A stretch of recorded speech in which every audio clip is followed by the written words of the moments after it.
नमस्कार दोस्तों। Read psycho की टेस्ट सीरीज चल रही थी जिसका अगला वीडियो है। देखिए आज के वीडियो का पहला प्रश्न, बाल विकास का अर्थ है। तो बाल विकास का क्या अर्थ है? भिन्न भिन्न आयु स्तरों पर विकास का अध्ययन बाल विकास का अर्थ है।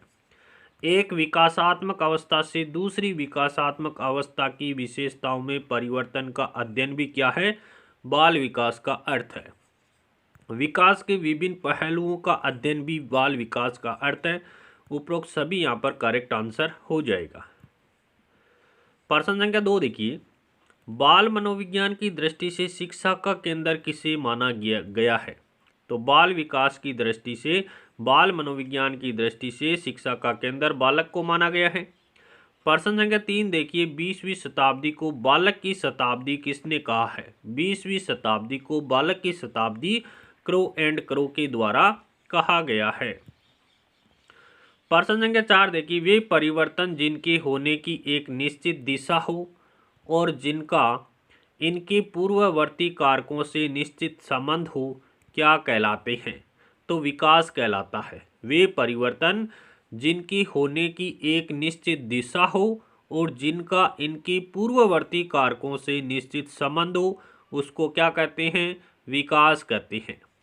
प्रश्न संख्या 5 की बात करें, विकास में सम्मिलित है। तो विकास में अधिक प्रकटीकरण, अधिक परिपक्वता और अधिक प्रगति, ये सभी विकास के अंदर शामिल तत्व है। प्रश्न संख्या 6 देखिए, एक व्यक्ति परिस्थिति अथवा संदर्भ के आधार पर अनुक्रिया करता है, ये कथन सही है या गलत है? तो ये कथन सही है कि एक व्यक्ति परिस्थिति अथवा संदर्भ के आधार पर अनुक्रिया करता है। प्रश्न संख्या 7 की बात करें, विकास के संदर्भ में निम्न में से कौन सा कथन सत्य नहीं है? सत्य नहीं है। विकास उकसाने से नहीं होता है, बिल्कुल ये कथन गलत है कि विकास है वो उकसाने से होता है। विकास की प्रत्येक अवस्था के अपने खतरे हैं, ये बात विकास के संदर्भ में सही है। विकास की प्रत्येक अवस्था की अपनी विशेषताएं होती है, ये भी कथन विकास के संबंध में सत्य है।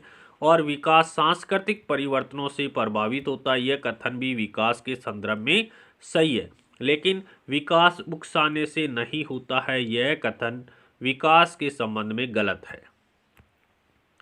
प्रश्न संख्या 8 की बात करते हैं कि किस आयु तक बालक की आंख की पुतली पूर्णतः विकसित हो जाती है?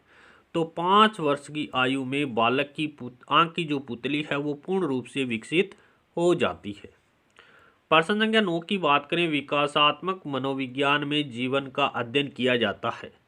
तो विकासात्मक मनोविज्ञान में जन्म से अध्ययन करते हैं। विकासात्मक मनोविज्ञान में जन्म से अध्ययन किया जाता है। प्रश्न संख्या 10 देखिए, बाल मनोविज्ञान का क्षेत्र है। बाल मनोविज्ञान का क्षेत्र है।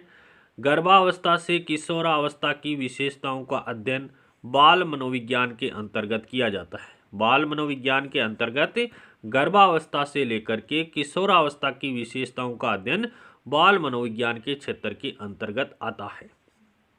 प्रश्न संख्या 11 की बात करें, निम्न में से किसका अर्थ आकार बढ़ने से है? आकार बढ़ने से संबंधित किसका है? अभिवृद्धि का है। और प्रश्न संख्या 12 की बात करते हैं, निम्न में से कौन सा कथन सही नहीं है? कौन सा कथन सही नहीं है? देखिए, वृद्धि जीवन पर्यंत नहीं होती है, ये बिल्कुल सही बात है कि वृद्धि है वो जीवन पर्यंत नहीं होती है, विकास जीवन पर्यंत होता है। दूसरा ऑप्शन देखिए, वृद्धि में मात्रात्मक परिवर्तन निहित है। वृद्धि होती है वो मात्रात्मक होती है। तीसरा ऑप्शन, वृद्धि के साथ विकास भी होता है, ये भी सही है, लेकिन वृद्धि एवं विकास पर्यायवाची शब्द है, यह कथन सही नहीं है। ऑप्शन 4 यहाँ पर करेक्ट आंसर हो जाएगा।